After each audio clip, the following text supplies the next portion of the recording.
한스의 하브루타 오늘 16번째 로마서입니다. 자, 아브라함에 대한 이야기가 나오는데 지금 4장의 오늘 본문을 보면은요, 이 지금 아브라함 이야기가 계속 나오는데 17절부터 나오네요. 네. 자, 우리 한번 읽어보면서 이야기를 해볼까요? 네. 기록된 바 내가 너를 민족의 조상으로 여기 말고 본문 아니고요. 본문은 보면서 합시다. 여기요. 성경의 핵심 주제는 하나님 나라이다. 그리고 성경에 등장하는 모든 사람과 역사 기록들은 하나님 나라의 구원 이야기다. 이 구원 역사는 하나님의 시간에서는 이미 완성된 이야기지만 우리의 시간 속에서는 아직 진행되는 이야기로 살아가고 있다. 이것은 한 개인이나 우주적 사건에서도 같은 원리이다.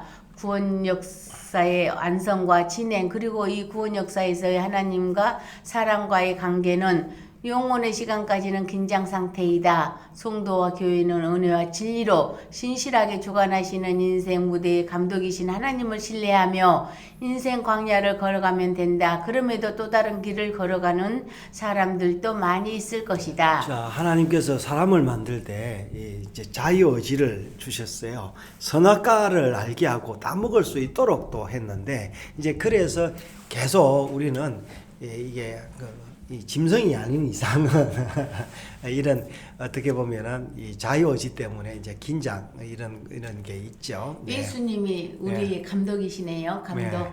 그러니까 이제 무대의 감독. 믿는 사람은 그렇죠. 네. 예.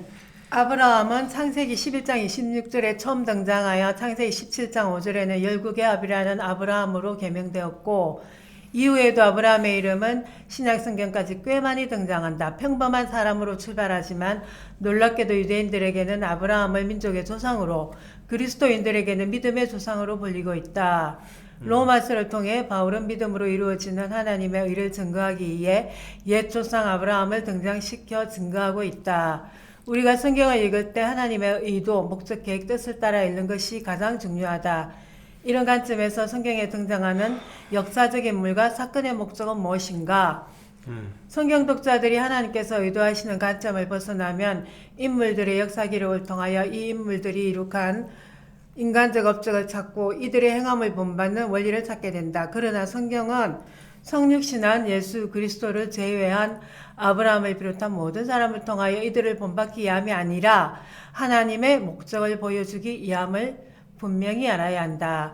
사실 이들을 본받을 조건도 필요도 없을 뿐더러 성경을 자세히 읽어보면 죄성이 더 깊이 밝혀지기에 하나님의 은혜로 나갈 수밖에 없다.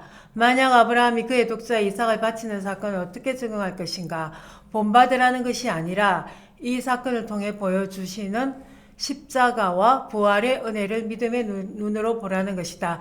제발 생사람 잡기를 말기 바란다. 자, 사람 보지 말고 그 속에 있는 하나님의 그러니까 뜻을 이제 발견하라. 하나님이 이제 우리에게 이제 모세를 통하여 율법을 줬잖아요. 딱 보니까 우리가 모자라잖아요. 그럼 어떻게 해야 되겠어요? 둘 중에 하나 해야 되겠어요. 네. 어떻게 해야 되겠어요? 모자라는 사람을 둘 중에 하나라고 그랬죠. 예. 둘 모자- 중에 내가 모자라니까 어떻게? 네.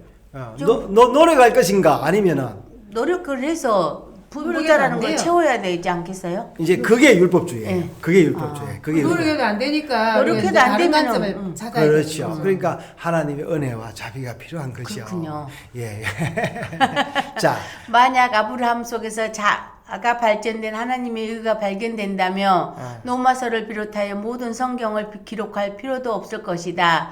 또한 할례를 비롯한 율법의 행위로 아브라함이 의롭다함을 받았다면 성경이 예언하고 있는 복음인 예수 그리스도가 필요 없을 것이다. 이러한 너무나도 절제절명으로 중요한 문제이기에 성경은 계속 아브라함을 등장시키고 있는 것이다. 아브라함이 의롭다함을 받은 것이 그 안에 있는 양심의 선함 때문이나 그가 행한 율법의 행함 때문이 아니라 믿음의 의로 되었다고 증거한다. 그러나 중요한 것은 아브라함이 하나님을 믿는다는 것이 아브라함의 행위로 오해하면 안 된다는 것이다.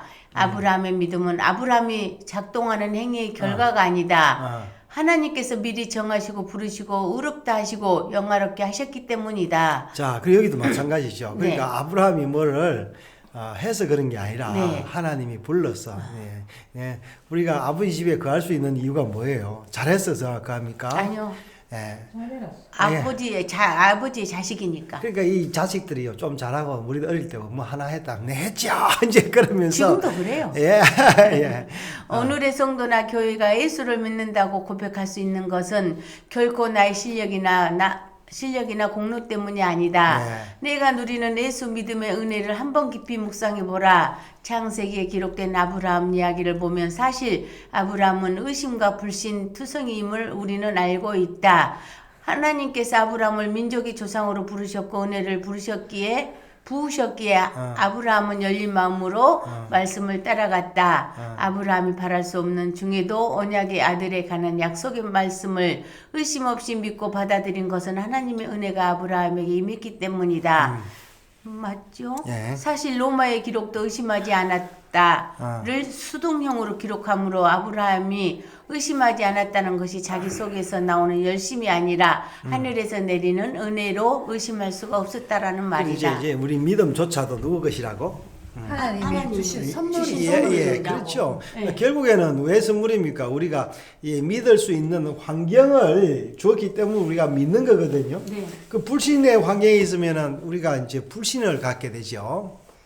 아브라함 이야기의 급작스러운 반전은 바로 예수 그리스도 우리 주님의 사건으로 이어져 오늘 우리에게까지 연결된 것이다. 그러니까 우리가 아브라함이 예수님이 아니었으면 우리가 아브라함 어떻게 알았겠어요? 네. 이미 상고해 보았듯이 아브라함 이야기는 하나님의 은혜의 복음을 보여주기 위함인 것이다. 역사 시간을 공간을 넘나들며 아브라함 시대에도 하나님의 의를 보여주셨고 오늘 우리에게도 아브라함의 의를 보여주신다. 무엇 때문인가? 무슨 은혜인가? 아브라함이나 우리가 의로 여기심을 받는 것은 예수 그리스도께서 우리의 범죄함 때문에 내어줌이 되고 죽은 자 가운데서 살리심을 받았기 때문이라고 선언하고 있다. 성도나 교회가 구원받은 백성이 된 것에 세상적인 치장을 하지 말라. 그리고 자신도 아브라함도 그 누구도 주목하지 말라. 자, 이제 우리가 이게 이제 구원받은 거를 사실은 치장을 하잖아요. 그래서 치장 엄청 하지요. 교회도 우리 교회가 제일이고 우리 목사님 제일이다. 네. 뭐 이런 식이죠. 네. 오직 예수 그리스도만 그렇죠. 바라보라. 자, 이건데요. 예.